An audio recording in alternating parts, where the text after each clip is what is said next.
Good evening, everyone. It is March the 27th, 2025. Today I want to share some good news with you, but before I do the good news, I have some very sad news as well. And what I was talking about in the consumption sites in my part one about how the children are the innocent victims in this drug war that's going on and the crisis that we're facing today and how they're affected. And watching the news again, it was just on the caption that was being rolled down at the bottom of the screen, how it was a 5-year-old girl out in BC overdosed on fentanyl. 5 years old, overdosed on fentanyl. There was no details, and I've been watching, and this has been up for about 3 days. They've left that caption up. So I'm glad they did, trying to make it sure that it sticks in people's heads that a 5-year-old child somehow got hold of fentanyl. How did she get it?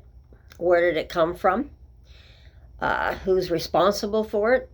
There's no details.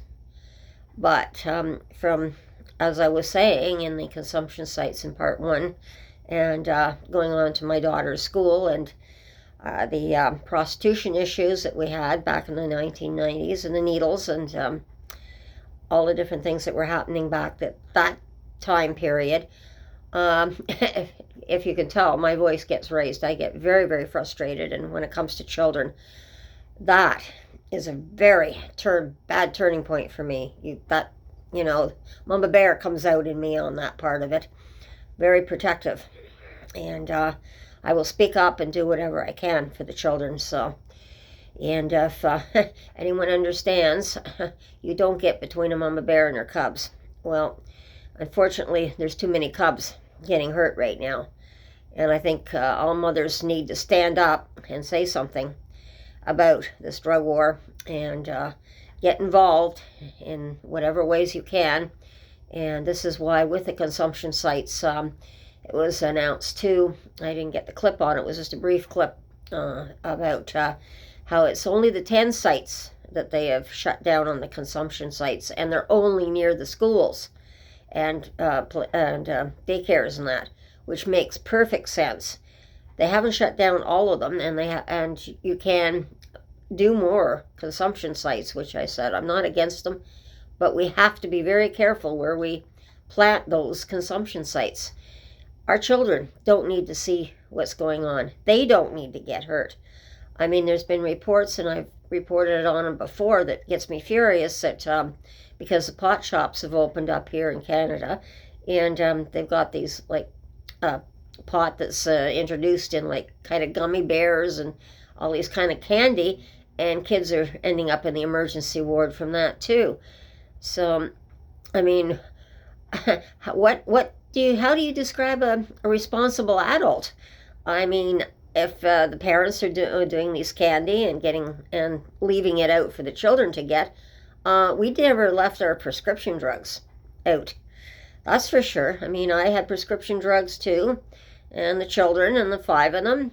And as they got older, and started climbing and getting into things, all the drugs were put in up higher on the shelves, and then finally when they got to the point where they were able to climb into things, then my husband just simply, I put them in a cupboard. My husband installed a lock on the cupboard, and I had a key, so there was no way that they could get into, this is normal prescription drugs. So I mean, why are we treating illegal drugs, or drugs like pot and everything else, even though it's legal, like they're not prescription drugs, like the way we should?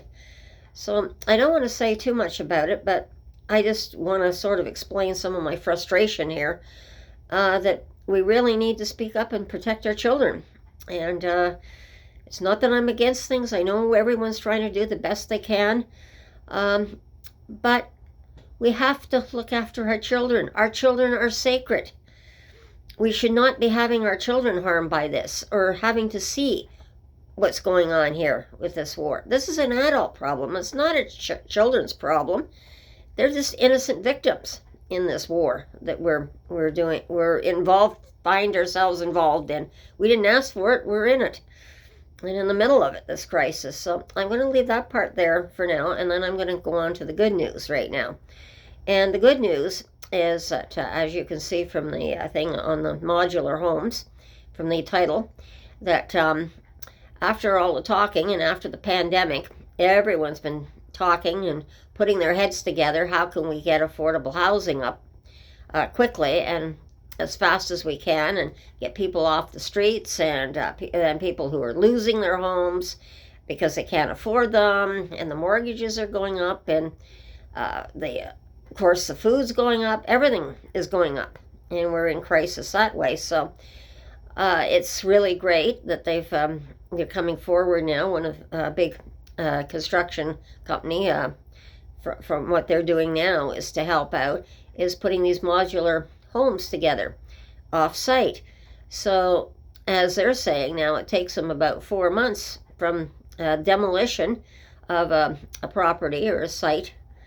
Some properties they won't have to do demolition on, I'm sure, but the ones that they do demolition, they're saying from demolition to the build, it only takes about 4 months, and you can put 8 modular homes on a site, so that could have 8 individual people housed very quickly. I don't know if these apartments are for families, but it's a really good way of looking at getting things done quickly. I don't know how much they cost or anything, but I know the city's looking at this. And of course, this is one of the things that I've previously said too on my videos. I think that's extremely important, is because I'm trying to gather all the information I can. I mean, mind you, I can't get it all.